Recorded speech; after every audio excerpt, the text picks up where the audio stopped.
Vida en Cristo, con el Padre Luis Fernando de Prada. Mi gracia en ti, con misericordia serás reconstruida y siempre con ternura te amaré.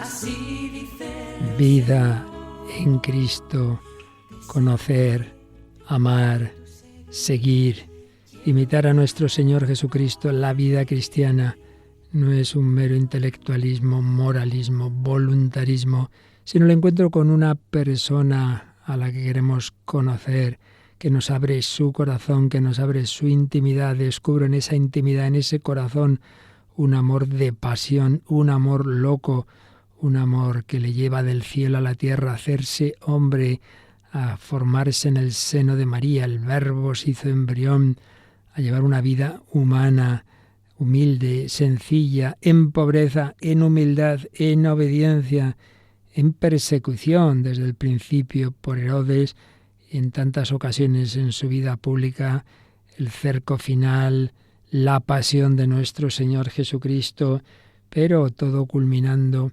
en la muerte gloriosa y en su resurrección.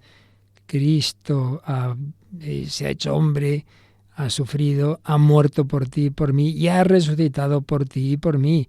Si con Él sufrimos, reinaremos con Él. Si con Él morimos, viviremos con Él.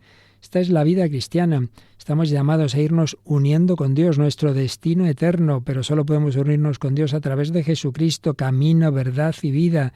El único Redentor, el único sumo y eterno sacerdote y a la vez víctima de su sacrificio, cordero inmolado por cada uno de nosotros, cordero inocente, siervo de Yahvé, cargó con nuestras culpas, Él asumió nuestros dolores, Él asumió nuestra muerte, nuestro abandono.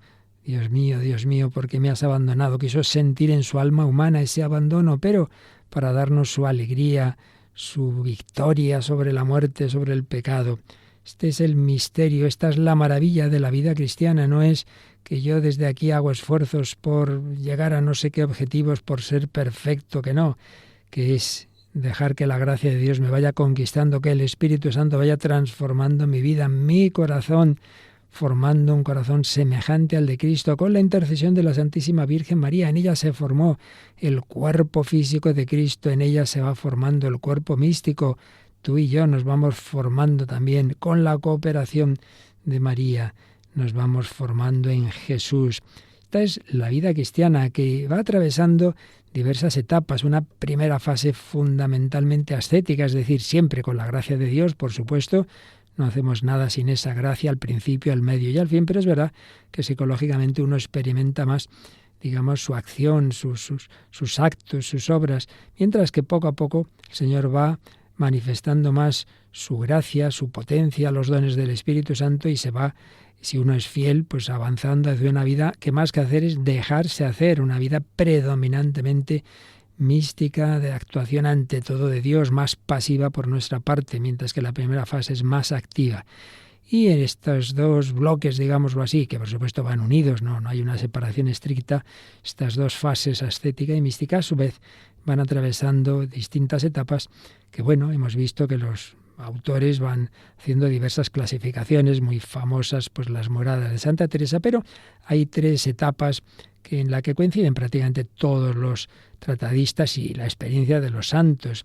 La etapa primera purificativa, una segunda etapa iluminativa y finalmente unitiva. Por supuesto, también estas tres etapas están entremezcladas. No hay una separación absoluta de ninguna manera, pero es verdad que en una primera fase, cuando uno está empezando una vida cristiana seria, sobre todo cuando viene de una vida de lejanía de Dios, de pecado, esa etapa ante todo es purificativa, ante todo hay que purificar el pecado, los restos de pecado, las ocasiones, las tentaciones, y de esto hemos ido hablando en programas anteriores. Esa etapa purificativa, lucha contra el pecado, contra el mundo en el sentido negativo de la palabra, contra las tentaciones y asechanzas del maligno. Pero poco a poco va entrándose más en una vía iluminativa, sin dejar la purificativa, y de esto hablábamos ya en el programa anterior, esa transición en que no tanto ya uno se fija en lo que está de mal, en lo que lleva mal, en lo que hay que purificar, sino más bien mirar a Jesucristo, dejarse iluminar por su luz, por su amor, conocer a Cristo. Y este conocimiento, este amor, nos va uniendo a Él más, y entonces se llega a una tercera etapa en que se disfruta cada vez más de la unión con Él, vía unitiva. Si esto lo aplicamos a los ejercicios espirituales de San Ignacio y muchas experiencias semejantes basadas en este carisma de los ejercicios, podemos decir que lo que San Ignacio llama la primera semana, puesto que los ejercicios prototipo son de un mes y por eso, bueno, las etapas las llama él semanas. Primera semana, pues es la vía purificativa. Son las meditaciones que después de recordarnos el ideal de la vida, el principio fundamento para que hemos sido creados, y nos va a hablar sobre todo del pecado, la lucha contra el pecado, pero siempre desde Cristo. No es que yo me mire a mí mismo, mi miseria, sino cómo Jesucristo es tan bueno que me ha rescatado, me ha perdonado. En realidad es la etapa de Jesucristo, mi Redentor, mi Salvador. Pero para tener agradecimiento a mi Redentor, meditamos en los pecados que Él me ha perdonado, meditamos en cómo podría haber estado en mi vida, cómo Jesús me ha sacado de ese peligro tremendo de la condenación, que por supuesto, mientras estamos en esta vida siempre hay que estar alerta, pero contemplamos a ese Jesús, que, como dice San Ignacio, de creador ha venido a hacerse criatura de vida eterna, muerte temporal y a morir por mis pecados, y hacer un coloquio como un amigo con otro amigo, corazón a corazón, cor ad cor loquitur, viendo lo que el Hijo de Dios ha hecho por mí, preguntarme yo, ¿y yo qué he hecho por Cristo? ¿Qué hago por Cristo? ¿Qué debo hacer por Cristo? Y viendo de lo que me ha liberado, los regalos que me ha hecho, lo que el Señor me ha dado, me ha perdonado, de lo que me ha liberado, lo que me quiere dar en el futuro, y todo esto lo que le ha costado, precio de sangre. Podría haberlo hecho con un suspiro y sin embargo toda la lucha, todo el esfuerzo de la encarnación, de su vida oculta y pública y sobre todo el grandísimo sufrimiento corporal y espiritual de su pasión, lo que le debo al Señor, pues que menos que el agradecimiento, que menos que querer colaborar con Él, que me pide que le ayude. Desde ahora serás pescador de hombres. Y así, esa primera semana de ejercicios desemboca en la segunda, con esa meditación pórtico de esta etapa, que es el Rey Eterno, que a todos y cada uno en particular llama y pide que le ayudemos a conquistar el reino, conquistar el mundo para el Padre, evidentemente no por la fuerza, sino conquistando los corazones por amor. ¿Me ayudas? ¿Quieres venir conmigo? ¿Quieres participar de mi obra redentora? Segunda semana de ejercicios. Tercera, vamos, después de ir contemplando la vida oculta y pública de Jesús, contemplamos la pasión, el amor extremo. Habiendo amado a los suyos que estaban en el mundo, los amó hasta el extremo. Y esto desemboca ya en la cuarta semana, es la resurrección, Cristo glorioso. Y ahí, si vamos siendo fieles y cada año haciendo mejor los ejercicios espirituales y sobre todo viviendo mejor los sacramentos, la liturgia, pues vamos acercándonos a ese ideal de la unión que será ya definitiva en el cielo, vía unitiva. Pues bien, estábamos entrando en la vía iluminativa, en la que la preocupación, la ocupación principal del cristiano es contemplar a Jesús, conocer a Jesús, con esa preciosa petición de la segunda semana de ejercicios, conocimiento interno del Señor, que por mí se ha hecho hombre, para más amarle y seguirle. Es todo un programa de vida espiritual. Conocimiento interno del Señor, que yo conozca a Jesús por dentro, no simplemente cómo era su vida, dónde estaba, qué hizo, sino entrar en su corazón. Para ello, leer el Evangelio, meditarlo, pero sobre todo la oración, tratar de amistad con quien sabemos que nos ama. Y así una persona que todos los días tiene su trato íntimo con Jesús, su rato diario de oración, que comulga con amor, con devoción, que se encuentra con Cristo en el sacramento de la penitencia, etcétera, etcétera. Pues claro, va creciendo en esa intimidad con Jesús, se va haciendo amigo suyo, lo va conociendo, conocimiento interno del corazón de Cristo, y que ese conocimiento llegue también a lo interno de mi corazón, que no simplemente sea un conocimiento intelectual, así una persona que sabe mucho del Señor, pero no habla con el Señor. Conocimiento interno del Señor. Y el conocimiento interno de alguien súper bueno, y en este caso infinitamente bueno, pues lógicamente se convierte en amor. Conocer a Cristo para amarlo cada vez más. Va siendo cada vez más el centro psicológico de mi vida. Me voy enamorando de Él. Pero el conocimiento y el amor llega al seguimiento. Me voy contigo al fin del mundo, a donde sea. Y así hicieron los apóstoles y tantos millones de cristianos en la historia. Seguir a Cristo, y siguiendo a Cristo, al que conozco y amo, hace que me vaya pareciendo a Él. La imitación de Cristo, no una imitación externa y por mis fuerzas, sino por el don del Espíritu Santo que va configurando mi corazón, lo va haciendo semejante al de Cristo. Bien, hemos presentado un poco en conjunto y muy rápida y quizá de manera muy simple, pero verdadera, el panorama de lo que es la vida cristiana y sus diversas etapas. Y vamos a avanzar un poquito más dentro de lo que estamos comenzando en este bloque de nuestro programa sobre esa vía, esa etapa iluminativa en ese conocimiento del Señor. Pero fijaos en que, claro, como decíamos antes, no es que, bueno, yo ahora me dedico a conocer al Señor y ya no hace falta que me preocupe de los peligros y de las tentaciones. No. Recordemos que los apóstoles se iban con Jesús, le querían mucho, pero todavía quedaba mucho por formar en ellos, por iluminar en ellos. Se peleaban quién es el primero, no entendían cosas que Jesús pedía, les parecía una barbaridad eso que dijo de que los ricos no pueden entrar en el reino de los cielos. Bueno, entendámoslo, es en el contexto del joven rico que no quiere seguir a Jesús. No entendían lo que dice de la indisolubilidad del matrimonio, del celibato, mucho menos la cruz. Vamos, San Pedro que dice, tú eres el Mesías, el Hijo de Dios, sí, pero cuando Jesús dice que la redención va a ser a través de la cruz, no, Señor, eso no te puede pasar. No estaban iluminados todavía. Por eso, esta segunda etapa de ejercicios espirituales, segunda semana y segunda etapa iluminativa, claro que hay que seguir muy atentos a dejarse purificar. Ya no será, eso es verdad, esa lucha tan, digamos, en lo esencial contra los pecados graves. Hombre, no, se supone que es una persona que ya el pecado mortal no es lo habitual, puede ocurrir de una manera imprevista, pero no como casi lo ordinario del día, no. Pero están los pecados veniales, están las imperfecciones, están los apegos, las afecciones desordenadas, es decir, afectos a cosas, a personas, a realidades que no es que sean malos, no, hombre, si fueran malos ya sería pecado, pero más que nada que realmente atan mucho. Y el típico ejemplo de San Juan de la Cruz, un ave que está atada con una cadena y otra que está atada con un hilo, si está atada, sea cadena o sea hilo, no puede volar. Eso sí, será más fácil de romper el hilo, sí, pero no puede volar.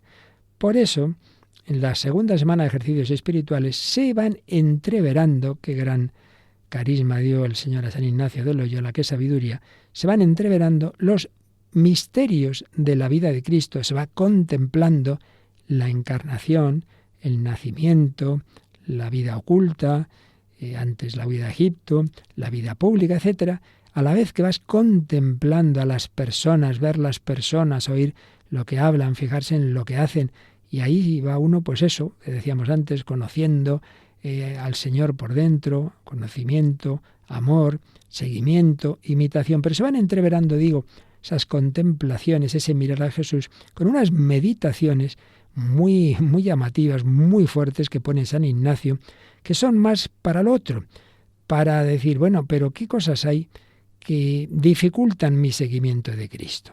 Esto es como un coche. El coche necesita gasolina y esa gasolina es ese fuego, eso que hace que vaya corriendo. Sí, pero si tienes mucha gasolina y tú quieres correr mucho, pero no sé qué pasa, que esto no arranca, pues hombre, pasa que tienes echado el freno de mano. Entonces primero habrá que quitar el freno de mano, ¿no? Pues muchas veces pasa eso. Pero si yo rezo, pero si voy a misa, pero si me confieso, sí, pero tienes muchos frenos de mano, pero tienes muchos apegos, pero tienes unas afecciones desordenadas. Es que no quieres renunciar a esto y a lo otro y a lo demás. O sea, no es pecado, Hombre, no sé si es pecado o no es pecado, pero lo que sé es que para ti es muy importante eso, más que el amor de Cristo. Y eso es lo que te dificulta avanzar y correr. Por eso, entrando en esa vía iluminativa y sabiendo que lo más importante, por supuesto, es contemplar a Jesús, irnos enamorando de Él, de ahí nos va a venir la fuerza, sí, por supuesto, pero a la vez no dejemos de mirar si es que tengo yo aquí freno de mano o no sé qué pasa en las ruedas del coche, que en definitiva hacen que el coche no avance o no avance todo lo que debía. Por eso vamos ahora ya sabéis que estamos teniendo varios manuales de referencia en esta etapa del programa, a resumir un capítulo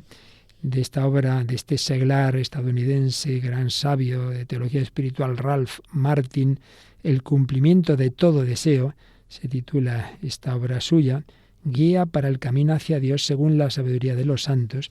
El capítulo 10, Crecer en libertad. Sí, estamos ya en la vía iluminativa, pero sin dejar de mirar qué puede hacer que dificulte mi camino, mi seguimiento de Jesús, que me quite libertad. Estoy demasiado apegado a. Y es lo que vamos a ver en este capítulo. Pero ante todo y sobre todo, repito, lo principal es que lo que nos mueva sea el amor a Jesucristo. Si no, ¿para qué meterme yo en estos exámenes de conciencia? Que, por cierto, es un arma también muy buena. El examen de conciencia como ejercicio espiritual no es lo mismo que el examen de conciencia para la confesión, que solo es pensar en mis pecados, sino es discernir a la luz de Dios sus dones, sus gracias, lo que el Señor me pide, en lo que yo estoy resistiéndome, lo que no me quiero enterar, mejor no enterarse mucho por si me pide el Señor algo que yo no quiero. Examen de conciencia. Bueno, pero digo que lo que nos da la fuerza para hacer todo esto es mirar a Jesucristo, es enamorarnos del más bello de los hijos de los hombres. Lo meditamos un poquito según oímos aquí a unas monjas enamoradas de Cristo, contemplando su hermosura, su belleza, como decía Santa Teresa, qué hermosura la de Cristo, una hermosura que excede todo lo terreno, y el deseo de conocer a este Jesús tan bello es lo que nos dará siempre la fuerza para luchar contra todos los apegos.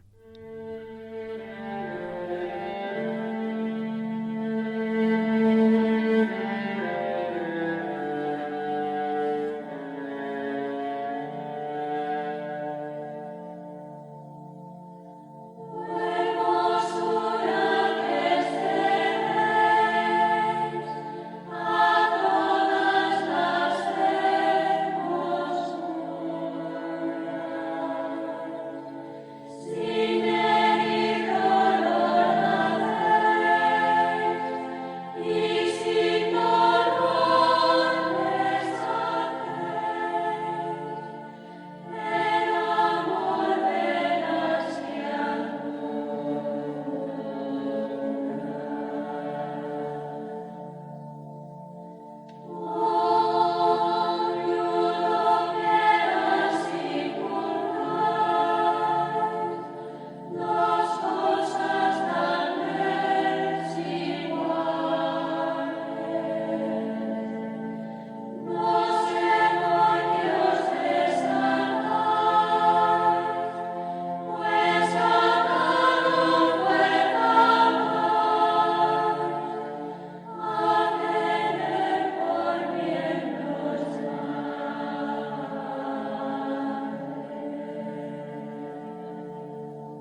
Es esa hermosura de Cristo, esa belleza la que nos atrae, la que nos seduce, la que nos da la fuerza, la energía, para no dejarnos hipnotizar por las cosas bellas, que lo son, claro que sí, no faltaría más, y las agradecemos al Señor, pero no son la fuente de la hermosura y de la belleza, no son Dios. Por eso el libro de la sabiduría dice que algunos pues tienen ese atontamiento, que quedan cautivados por la hermosura de las cosas, las creyeron dioses, sepan cuánto aventaja su Señor a esas realidades, los creó el mismo autor de la belleza.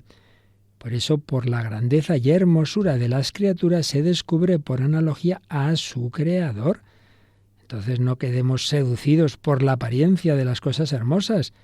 No, hombre, no. Si son hermosas, lo son por reflejo pequeñito de la fuente de toda hermosura. No cambies al Creador por la criatura. Pues esto es lo que dice la palabra de Dios en el capítulo 13 del libro de la sabiduría. Esta es la enseñanza de toda la historia de la santidad, de la espiritualidad. Y en este capítulo, Crecer en libertad, de este libro de Ralph Martin, El cumplimiento de todo deseo, nos recuerda esto, que todo lo que existe es un regalo de Dios. Ojo, no es una concepción cristiana el desprecio de la creación, son regalos de Dios. Pero una cosa que sean cosas buenas y otra, ya digo, es que nos hipnoticen. A menudo nos fijamos en esas criaturas como si pudieran satisfacernos de tal forma que nos llenaran del todo, y eso solo es Dios. Cuando el alma se apega a las cosas y a las personas de este mundo, buscando una satisfacción plena que solo Dios puede dar, pues al final se produce una distorsión en la persona. Por eso es necesario el desapego, el desprendimiento, que no es despreciar las realidades de este mundo, pero sí es luchar contra una postura posesiva, egocéntrica, adherente, desordenada de cosas y de personas. Como decía un profesor mío, tenemos que amarlo todo, pero con un corazón libre. Un corazón libre, amarlo todo, sin quedar hipnotizado por nada, sin necesitar de nada como si fuera en ello me fuera la vida. El desprendimiento no es porque las cosas sean malas, no, si las acabaremos amando más, pero en Dios y desde Dios y bajo el reinado de Cristo y en el poder del Espíritu Santo. Y entonces todo se hace más bello, y más deleitable cuando lo vemos en la luz de Dios, pero no dejándome esclavo de esas realidades. Eso no. Y claro, muchas veces el purificar esa mirada y el soltar las adherencias que tenemos, pues nos cuesta a todos, ¿verdad? Ese desprendimiento, pues a veces es doloroso. Y solo es posible si hay algo positivo, que es este amor de Cristo. Si es así porque sí, dejo aquello que me llena y no tengo nada, hombre, eso no puede ser. Es dejar algo por algo mejor. Por eso el cristiano no es el que no tiene gustos, sino que es el que cambia de gustos porque tiene buen gusto, porque le gusta lo mejor. Entonces, no me vengas aquí tú ofreciéndome esta chapucilla, que yo tengo algo muchísimo mejor. Así lo han visto y sentido y experimentado todos los santos, como nos va recogiendo Ralph Martin en su obra, sobre todo de unos cuantos, en los que basa estas consideraciones. Por ejemplo, San Bernardo dice: dame un alma que no ame cosa alguna fuera de Dios, y que lo que ha de ser amado lo ame por Dios, cuya vida sea Cristo, pero que ya lo sea desde hace tiempo, cuyos trabajos y ocios tiendan a tener siempre presente al Señor, cuyo esfuerzo, no digo mayor sino exclusivo, consista en caminar atentamente con el Señor su Dios, y que nunca deje de vivir de esta manera. Bueno, pues eso, dame un alma así, y yo no niego que sea digna de los cuidados del esposo, el esposo con mayúscula, Cristo, de la atención de la majestad, del favor del poderoso. Vamos, que si una persona pone al Señor en el centro de su vida, no te preocupes, que el Señor le va a cuidar, y bien cuidado, y va a llenarle de regalos. Santa Catalina de Siena, que el Señor le revelaba muchas cosas, una gran mística, doctora de la Iglesia. El Padre le explica por qué es necesario, el Padre eterno, por qué es necesario el desprendimiento. Y recoge ya así en los apuntes que le iban tomando de de lo que iba entendiendo. Las cosas creadas son menores que el hombre. Las cosas han sido hechas para él y no él para las cosas. Por eso no le pueden saciar. Solo yo, Dios está hablando, solo yo puedo hacerlo, puedo saciaros. ¿Quieres que te diga cómo sufren esas almas que se aferran a las cosas? Tú sabes que el amor es siempre causa de sufrimiento cuando uno pierde aquello con lo cual se había identificado. Pues bien, estos que por su amor y de distintas maneras se han identificado con la tierra, en tierra se han convertido.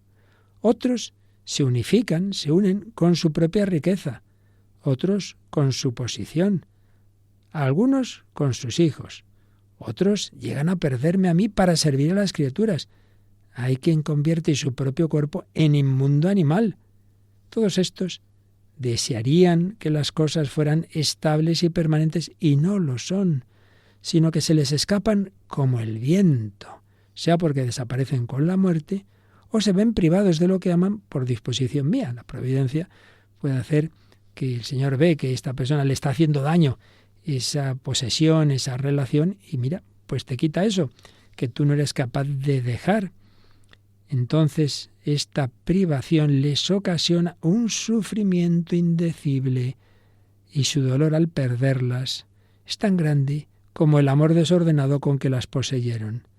Si las hubieran considerado como cosa prestada y no como algo propio, las dejarían sin pena alguna. Claro, si uno es que se hunde en la miseria cuando ha perdido esto o lo otro, señal de que es que lo tomabas como algo absoluto, definitivo, eterno, que absoluto y eterno solo es Dios. Entonces sufre, porque no tienen lo que desean, puesto que el mundo no los puede saciar y sufren de no verse saciados. Pues claro, ¿qué esperabas de las realidades de este mundo? También San Bernardo señala la deformidad del alma, que viene de ser amiga del mundo, de tal forma que se hace enemiga de Dios. Cuando hablamos amigo del mundo, estamos hablando del mundo en el sentido negativo de la palabra, es decir, esos ambientes contrarios al Evangelio, en que uno va a lo suyo y ve siempre a Dios como enemigo de sus falsos placeres. San Bernardo pues dice así sobre esa deformidad de esa alma, con la comparación de esa mujer encorvada, recordáis, a la que Jesús la cura, la levanta. Dice, las almas de esta forma encorvadas no pueden amar al esposo porque no son amigas del esposo, sino del mundo. El que quiera ser amigo del mundo se convierte en enemigo de Dios. Carta de Santiago 4:4. Por lo tanto, buscar y saborear las cosas de la tierra es encorvamiento del alma, y por el contrario, meditar o desear las cosas de arriba es rectitud. De nuevo, Santa Catalina de Siena señala que incluso en esta vida los avaros, los envidiosos, los vengativos, los lascivos son torturados por sus deseos desordenados. Claro que sí. ¿Cuánto sufre la persona envidiosa al ver el bien del otro? El avaro, que siempre quiere más. El vengativo, que desea la venganza. El lascivo, que siempre buscando esos placeres desordenados. En cambio, los cristianos, tomando la cruz de Cristo, pueden gustar algo del gozo del cielo en esta vida. Dios ya te da el 100% en esta vida. Y aquellos que deciden seguir sus deseos pecaminosos, ojo, lo que dice Santa Catalina, lo que dice el Señor a través de Santa Catalina, aquel que cree que va a pasárselo muy bien siguiendo sus deseos pecaminosos, han tomado la cruz del demonio, tomando de antemano las arras del infierno. Esta vida para ellos está llena de enfermedades de todas clases y si no se corrigen, llegarán a la muerte eterna. Sufren interior y exteriormente sin mérito alguno. Pasando llenos de odio por la puerta del demonio reciben la eterna condenación. ¿Has visto cómo se engañan? Y en medio de cuántos sufrimientos van al infierno, haciéndose mártires del demonio. Mejor será ser mártires de Cristo, ¿no? Que no ser torturados por el demonio porque hemos preferido lo que nos ofrecía el demonio a lo que nos ofrecía el Señor. Por eso hay que pedir al Señor, Señor, muéstrame qué me está atando, qué me impide seguirte, ¿Cuáles son esas posesiones como el joven rico que amaba a Jesús, que quería irse con él, que tengo que hacer para alcanzar la vida eterna? Pero ya cuando el Señor le pide lo que a él más le costaba, lo que él estaba más apegado, sus dineros, sus posesiones, ¡ay madre! Eso ya es mucho pedir, eso es mucho pedir. ¿Cuál es nuestro apego? ¿Cuál es lo que realmente nos obsesiona y nos dificulta seguir a Cristo? Bueno, pues cada uno tiene que pedírselo al Señor, preguntárselo, pero indudablemente así lo dice la Escritura, el Evangelio, el propio Jesús, como en esa escena que decíamos del joven rico. Una de las realidades que más nos ata pues son las posesiones, es el dinero. Y ojo, que puede haber personas con bienes ricos, pero no apegados a esos bienes. No es fácil, no es fácil tampoco, no lo neguemos.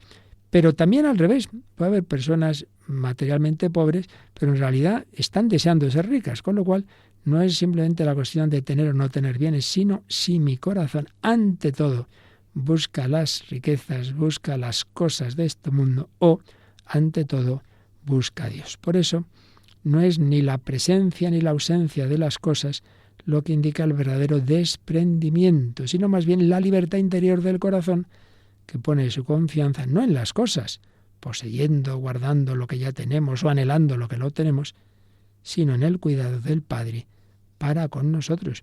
Por eso San Juan de la Cruz, gran experto en esto del desprendimiento, pues habla, por ejemplo, del rey David, y dice, hombre, tenía muchas cosas, pero no ponía en ello su riqueza, ¿no? No, era un alma pues que buscaba a Dios. Entonces la cuestión está en que puede haber almas que no ocupan el alma, no la ocupan las cosas de este mundo, no la dañan, pues no entran en ellas, sino que lo que entra, lo que realmente nos puede dañar, es la voluntad y apetito, y diríamos deseo, desordenado de ellas. Eso es lo que nos hace daño. También lo señala San Bernardo. El avaro hambrea en todo lo terreno como un mendigo. El fiel lo desprecia como un señor. Aquel, el avaro, poseyendo, mendiga.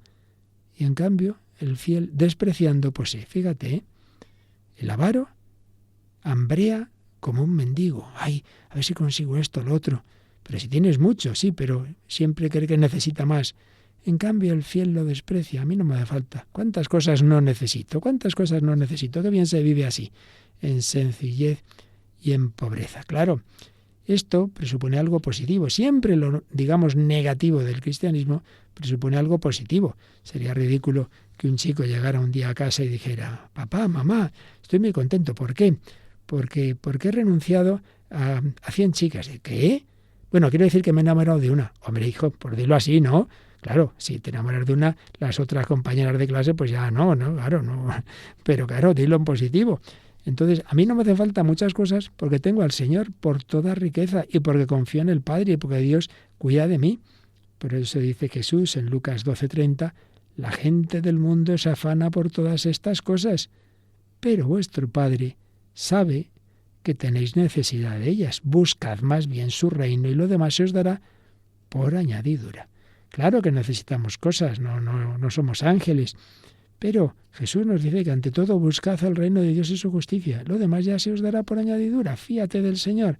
Fíate del Señor. Desprendimiento, pobreza espiritual para todos y pobreza material según ya la vocación de cada uno. Obviamente no va a ser lo mismo el religioso, incluso entre los religiosos, no va a ser lo mismo determinados carismas eremíticos, monásticos, o el que tiene que estar en medio del mundo, el que necesita determinados bienes para su apostolado, el profesor de una universidad, yo qué sé, cada caso es distinto, pero siempre con desapego, sin poner el corazón en las cosas ni en las personas.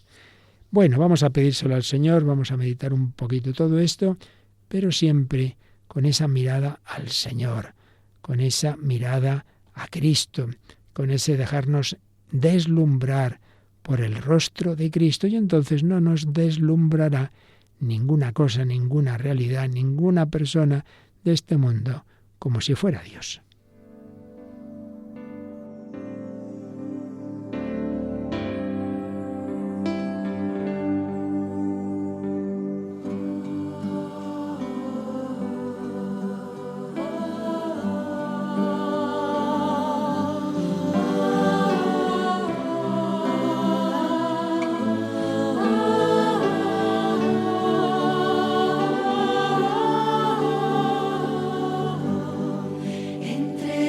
bosques como la cierva, corriendo yo iré, buscando el agua del manantial que me sacie la sed.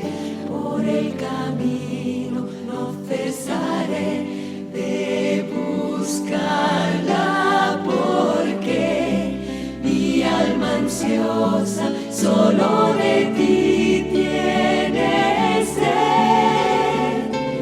Y yo busco tu rostro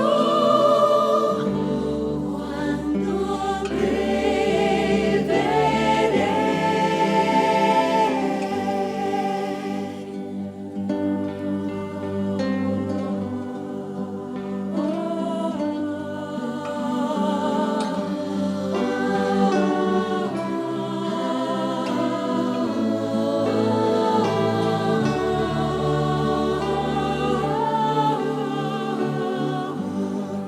Es tu recuerdo un gran tesoro que llevo en mí, día y noche mi único canto, lo canto por ti. El vivo anhelo de tu presencia no me dejará, porque mi alma tan solo tú saciarás. Y yo busco tu rostro cuando te veré.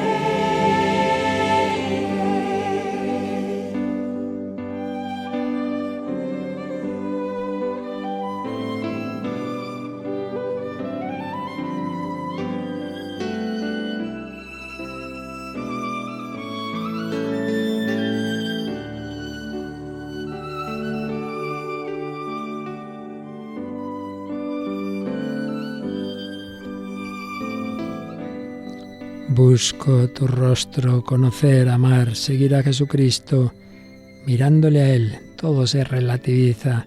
No vamos tras la nada, vamos tras el todo, pero el todo implica no quedar aferrados a nada como si fuera el absoluto, como si fuera el infinito.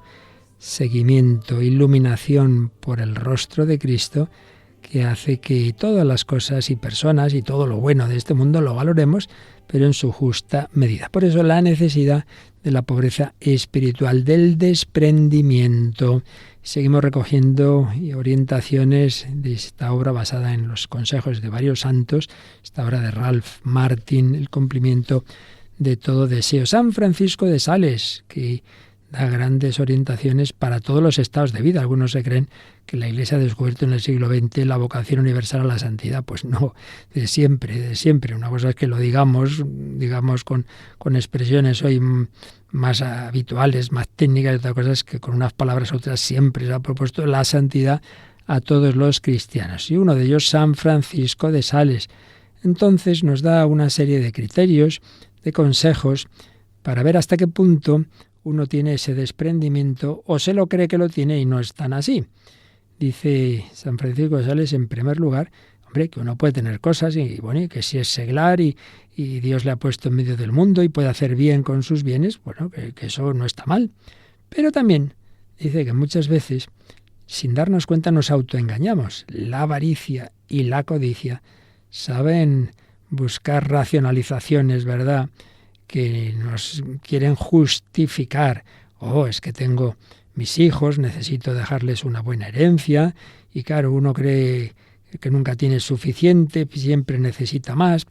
Y es que cuanto más poderosas son la avaricia y la codicia, más se ocultan, y más ocultan a la propia conciencia, nos engañan. Y por eso hay que recordar palabras fuertes que son palabra de Dios, como en la primera carta de San Pablo a los Corintios, capítulo 6, ¿no sabéis acaso que los injustos no heredarán el reino de Dios? No os engañéis. Y entonces va diciendo, una serie de categorías y entre ellas ni los ladrones, ni los avaros, ni los borrachos, ni los ultrajadores, ni explotadores heredarán el reino de Dios. También ha hablado de los pecados sexuales antes, pero ahora nos fijamos en esto.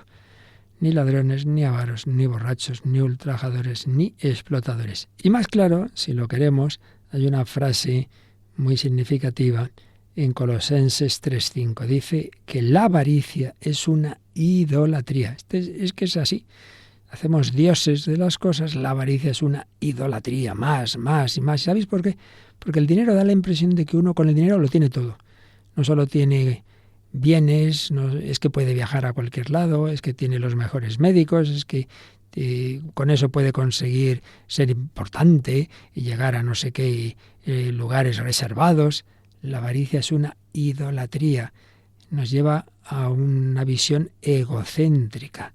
Nos ciega para las realidades espirituales. Por eso, una serie de señales de que algo no va bien, que nos da San Francisco de Sales. Si ambicionas intensa y ardientemente y con inquietud las riquezas que no tienes, pues es que eres un alma avarienta. También vemos que algo estaba fallando cuando al perder algo que teníamos, todo o parte, entonces dice, cuando sientes aflicción inconsolable y amargura extraordinaria, créeme, es que tu apego a las riquezas es desmesurado. Pues nada testimonia más la afición a la cosa perdida que el dolor experimentado con su pérdida. Sin duda, es una señal clarísima. No, yo no estoy muy apegado a esto, de verdad. Que si yo pasa algo y me quedo sin este cochazo y tal, pues no me importa. Sí, lo pierdes, madre mía. Hombre, que a todos nos da un disgusto que nos pase una...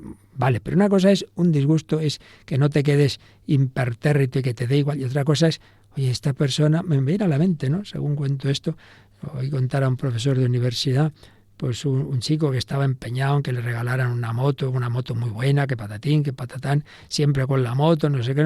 Por fin, sí, se la regalaron sus padres y tal. Y al cabo de un cierto tiempo, el profesor dice, oye, este chico no viene a clase, ¿qué ha pasado? Ah, no sabe usted. No, ¿qué ha pasado? Pues que le robaron la moto, se ha cogido una depresión, no sale de casa. Pues vaya negocio. La moto, más importante que la serenidad y la ha perdido por la moto, encerrado en casa. Mira, ahora ya ni en moto ni andando. Así nos pasa, que cuando perdemos las cosas es cuando vemos muchas veces, oye, yo estaba obsesionado con esto o con esta persona. No, esa es una amistad, que no pasa nada. Y se rompe la amistad y vamos, ni que hubiera sido tu esposa o tu hijo. Aquí algo raro estaba pasando. Cuando perdemos esas realidades, muchas veces es cuando nos damos cuenta de que nuestro corazón estaba demasiado apegado y haciendo de esas realidades un ídolo. Por eso el Señor, en su divina providencia, muchas veces tiene que permitir esos reveses de la fortuna. Son gracias de Dios. Y así también nos dice San Francisco de Sales, cuando tengas reveses que te empobrezcan poco o mucho, como tempestades, incendios, inundaciones, sequías, hurtos, pleitos, entonces es llegada la ocasión de practicar la pobreza, aceptando con mansedumbre las pérdidas de bienes y acomodándose con paciencia y constancia al estado de pobreza. Bueno, pues los que ya de por sí son más bien pobres, pues oye, que transformen la necesidad en virtud. Pues no te quedes de ser pobre materialmente, sino pobre de espíritu. Nuestra pobreza material, a fin de cuentas, no la he querido yo, Dios la ha permitido, pues mira, acéptala. Eso no quiere decir que uno no luche y intente mejorar, pero entre tanto, pues mira, esto es un camino más seguro. Recuerdo ahora también, me viene también a la mente, que los padres de San Maximiliano Kolbe, en un momento dado, vieron que podrían dedicarse a unas tareas que les iban a dar más dinero y al final dijeron, mira, estamos muy bien aquí como sencillos cultivadores aquí en nuestro huertecito y cosas muy básicas, seremos pobres pero más cerca de Dios. Si nos metemos en no me acuerdo qué otra cosa era, que veían en ella más peligro para sus almas. Aceptar esa pobreza. Y luego, claro, si alguien tiene una llamada especial a una pobreza voluntaria, sea en la vida religiosa o sea en medio del mundo, que también a veces puede ocurrir, y ocurre, que hay personas en medio del mundo, seglares y tal, que pueden vivir una pobreza mayor que religiosos que a lo mejor sí han hecho voto de pobreza, pero luego la comunidad, pues en fin, tiene sus bienes más que otros, no faltaría más. Esto ocurre, claro que sí. Por eso también es importante la pobreza comunitaria. No nos quejemos de la pobreza, al revés. Pues veamos que es un camino, bienaventurados los pobres, un camino de santidad. Por eso dice la carta a los Hebreos capítulo 13, vivid sin ansia de dinero, contentándoos con lo que tengáis, pues el mismo Señor dijo, nunca te dejaré ni te abandonaré. Así tendremos valor para decir, el Señor es mi auxilio, nada temo. ¿Qué podrá hacerme el hombre? Qué bonitas palabras. No es el dinero en sí, sino el amor al dinero, lo que la Escritura describe como raíz de todo mal. De nuevo San Pablo, en la primera Timoteo capítulo 6, dice, los que quieren enriquecerse sucumben a la tentación, se enredan en un lazo y son presa de muchos deseos absurdos y nocivos que hunden a los hombres en la ruina y en la perdición, porque el amor al dinero es la raíz de todos los males, y algunos, arrastrados por él, por ese amor al dinero, se han apartado de la fe y se han acarreado muchos sufrimientos. Toda realidad, personas, cosas, que uno las tome como lo más importante, te acaban minando la fe, porque la fe es poner toda nuestra confianza y solo el absoluto en Dios. Entonces, si tú vas poniendo otras cosas en su lugar, pues cada vez el valor Dios va bajando, el valor vida espiritual va bajando, y el valor de esto, del otro, va subiendo. Claro. En cambio, la verdadera satisfacción viene de unirse al Señor, de su amor, de colaborar en la redención del mundo. Y ahí el Señor va dando el 100 por uno, mientras que el rico cada vez quiere más, siempre piensa que no tiene bastante, tiene miedo de perder lo que tiene y ya vive pues angustiado por la posibilidad de esas pérdidas. En fin, como veis, siempre hay que estar en estas dos dimensiones, echar la gasolina y acelerar con el amor, alimentar el amor, oración, contemplación de Cristo y ver a ese Jesús, el Hijo de Dios, que se hizo hombre, pero no solo se hizo hombre, sino que bajó a un pesebre, fue perseguido, vivió en una aldeíta, Nazaret, no tenía dónde reclinar la cabeza y termina en la pasión, en la cruz, baja al sepulcro que no es ni suyo, baja al Seol, el descendimiento de Cristo, claro, luego para ascender a la gloria de la resurrección, de la ascensión, de la subida al cielo, a la derecha del Padre, y así enviarnos a nosotros el Espíritu Santo, que brotando de ese corazón de Cristo va a hacer de nuestros corazones, pues los va modelando a imagen del suyo, como hizo desde su Inmaculada Concepción con la Virgen María. En nuestro caso no es desde nuestra concepción, que no es inmaculada, sino que va haciendo el Señor su obra, purificándonos, etapa purificativa, iluminándonos, encendiéndonos, enamorándonos, dándonos fuerza para desprendernos de los frenos que no nos permiten correr lo que deberíamos. Ya queremos ir más adelante hacia ese seguimiento de Cristo, pero chico, mientras tengas esas ruedas regular y ese freno de mano echado, no vas a poder. No basta con echar la gasolina, no basta con hacer oración. Hay que también pedir al Señor la luz para saber qué tengo que dejar, a qué estoy demasiado pegado, desprenderme y aceptar la pobreza de todo, de bienes materiales, de fama, de que hablen muy bien de mí, incluso pobreza espiritual, que no siento como me gustaría sentir, a este consuelo al Señor, lo otro, pobreza apostólica, pues a mí me gustaría ver que esto funciona muy bien, mi apostolado, mi catequesis, y parece que son fracasos. Todo está en el plan de Dios para que no hagamos de nada ni de nadie el centro, sino solo Dios, saber adorar. Solo Dios es Dios, solo Él es el centro, solo Él. Pero ese Hijo de Dios, hecho hombre, fue el primero que nos dio ejemplo de humillación, de desprendimiento, de obediencia. Vamos a contemplar a Jesús contemplando a aquel que teniendo el nombre sobre todo nombre, que lo recibió después de la resurrección, pero que antes se abajó hasta la muerte y muerte de cruz. Contemplemos así a Cristo nuestro Señor, pidamos su gracia y su amor, y bueno, seguiremos dando pasos en esta descripción que los santos y tratadistas de la vida espiritual nos hacen de esas etapas de la vida espiritual, con ese fuego del amor y con esa lucha que nunca hay que dejar, aunque ya no estemos en la etapa de mayor lucha contra el pecado, pero nunca hay que dejar la lucha contra los apegos, contra las afecciones desordenadas.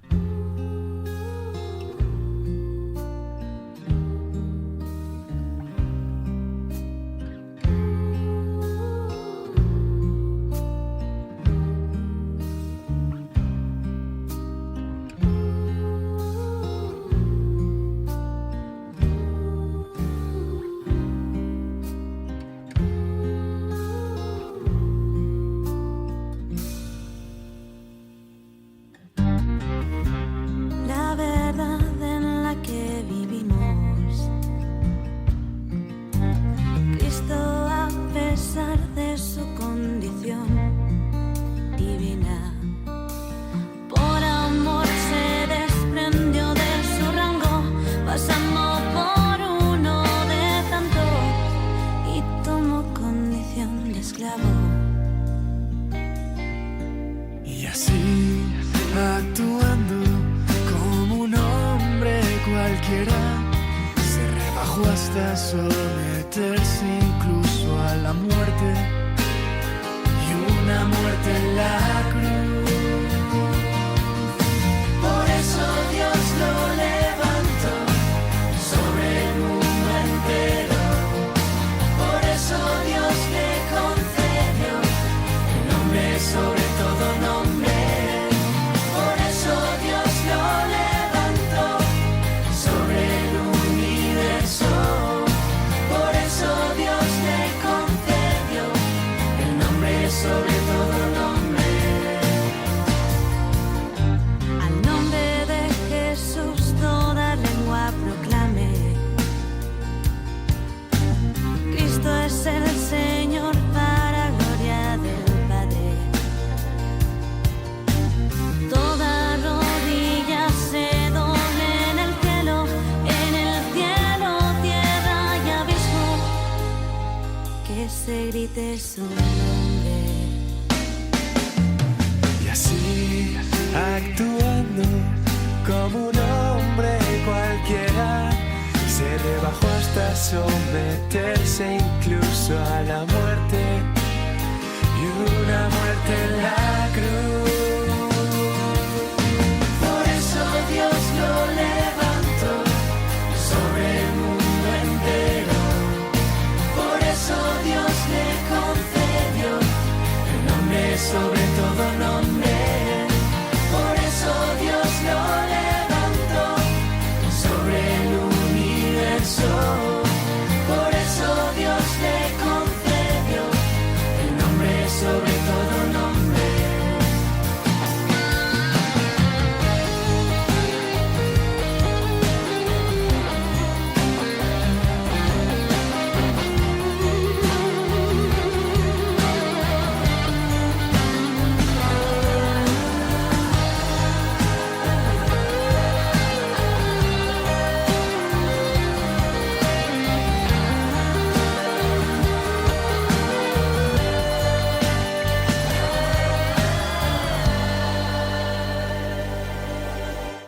Nombre sobre todo nombre, mi Salvador.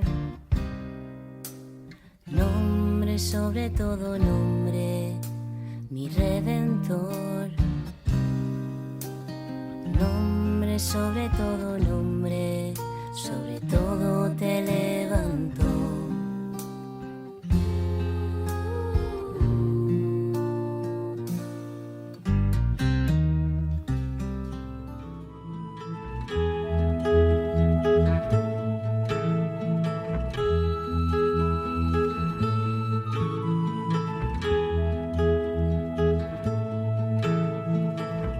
con amor eterno. Vida en Cristo, con el Padre Luis Fernando de Prada. Mi gracia en ti, con misericordia